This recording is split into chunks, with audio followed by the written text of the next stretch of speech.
A local and global shortage of sugarcane and speculation following a proposal in the Finance Bill 2023 to introduce a new tax on sugar has triggered a hike in the prices of the product, with Kenyans paying 32% more than last month to access the food additive.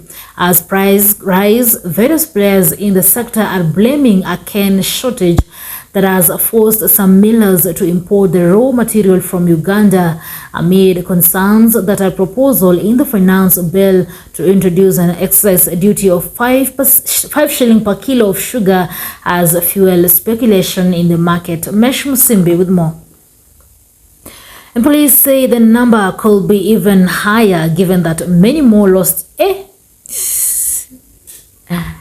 A local and global shortage of sugarcane and speculations following a proposal in the Finance Bill 2023 to introduce a new tax on sugar has triggered a hike in the prices of the product, with Kenyans paying 32% more than last month to access the food additive. When the prices started going up. As prices rise, various players in the sector are blaming a cane shortage that has forced some of the millers to import raw materials from Uganda amid concerns that a proposal in the finance bill to introduce an excess duty 5 shillings per kilogram of sugar has fueled speculations in the market. A spot check by Maisha Television at various supermarkets in Nairobi and Kisumu on Wednesday showed that a kilo of sugar was selling between 189 shillings and 210, while a 2 kg packet was selling for between 419 shillings and 440 shillings depending on the brand.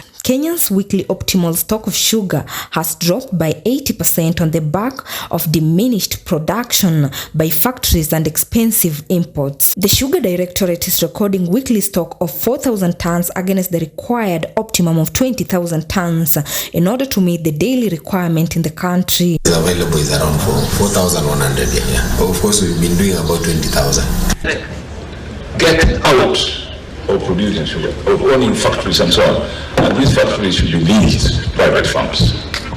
The leasing of companies like General Sugar Factory, Moroni, whatnot, was an urgent thing.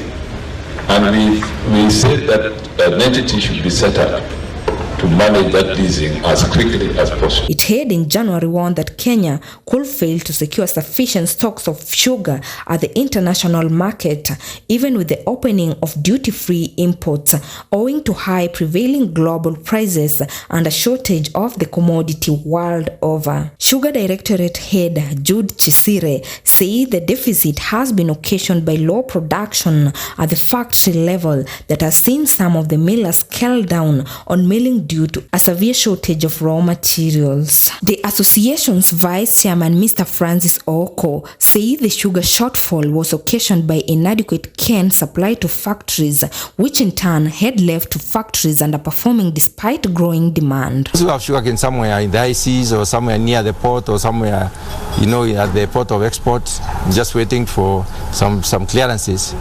I would think we should allow the minister, the government should allow the minister concerned to waive the duty. Having experiences of some millers harvesting young cane, so if they're able to not necessarily stop but scale down their production to allow the cane to grow, then that means we will have our local production will go up. One miller, Transmara, has reportedly been operating on and off due to the shortage of cane. At Quickmart supermarket, a kilogram of Cabra sugar was selling at 210 shillings, while a 2 kilogram packet was selling at 420 shillings. A 2 kilogram packet of Mumias and Diwa sugar cost 420 each at both Quickmart and Naivas supermarkets. Local at 9,400, imported 9,300. The price of the company is right now 9,800, and it is difficult to local people to buy 200 per kilo. Okay, in the start of At Carrefour supermarkets, a 2-kilogram packet of Nutrimilk sugar cost 440 shillings. This was despite the fact that only a handful of residents visited the outlets but left without buying anything. To focus on mopping out the cane from the factories, and also allowing, or rather asking the factories to not necessarily focus on their traditional areas. We are expecting that in another 1 month or so, we should start allowing some Comesa sugar to come into our market, because their production by then will have started. For Maisha Prime, Maisha Television, I'm Mesh Msimbi.